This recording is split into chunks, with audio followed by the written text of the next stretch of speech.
Abu Dhabi, United Arab Emirates. If the Arab Gulf states were to hold a popularity contest right now, President Donald Trump would be the prom king.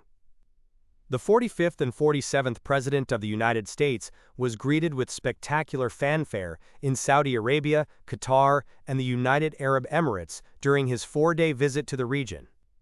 In Riyadh, Saudi Crown Prince Mohammed bin Salman broke royal protocol by personally greeting the president on the tarmac.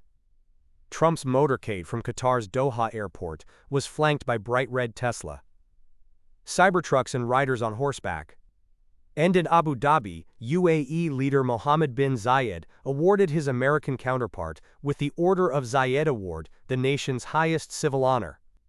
As if that wasn't enough, a parade of royal camels welcomed Trump outside the Emiri Diwan, Qatar's presidential office. Speaking to Qatar's Emir Sheikh Tamim bin Hamad Al Thani, Trump made it clear he was impressed. "As a construction guy, this is perfect marble," Trump said, gesturing to the walls and columns of the palace. "This is what they call perfecto. We appreciate those camels," he added.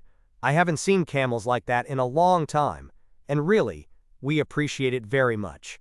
The optics of the U.S. leader's Middle East visit were strong, showcasing the larger-than-life opulence of the region's richest petrostates, and how much of that wealth they are willing to spend to deepen their ties with the U.S. and advance their own economic agendas. The numbers are historic.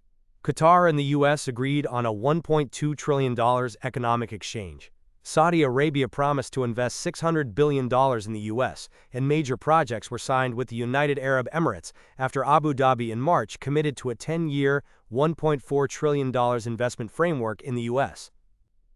There remains some doubt as to whether those numbers are realistic, especially during a period of low oil prices and weaker revenue for crude-producing countries.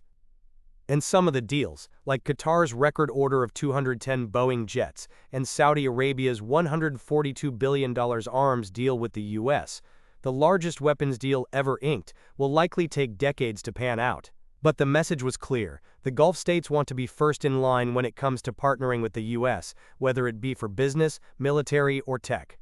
The Gulf has always gotten along better with business-first presidents, and President Trump fits that mold perfectly. Tariq Salman, board member and former chairman of the American Chamber of Commerce in Saudi Arabia, told CNBC. "He still symbolizes fast money, big defense, and access to American tech. So if cozying up to him helps secure a seat at the table of the next world order, the Gulf is bringing the gold-plated chair." Some observers suggested the three Gulf countries were competing with one another for Trump's affection.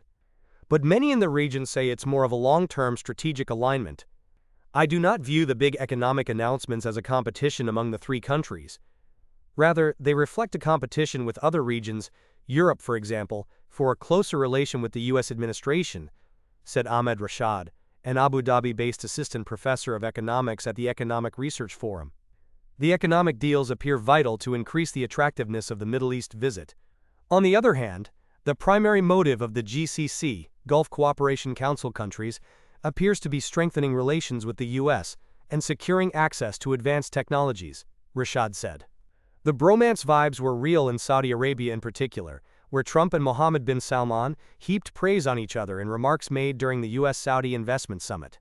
The event, held in the opulent Ritz-Carlton Riyadh, was attended by scores of top American CEOs, including the likes of Tesla's Elon Musk, NVIDIA's Jensen Huang, and BlackRock's Larry Fink, to name a few.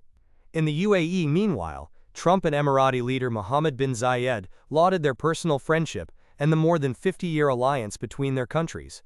The visit was the first by an American president to the UAE since George W. Bush visited the Sheikhdom in 2008.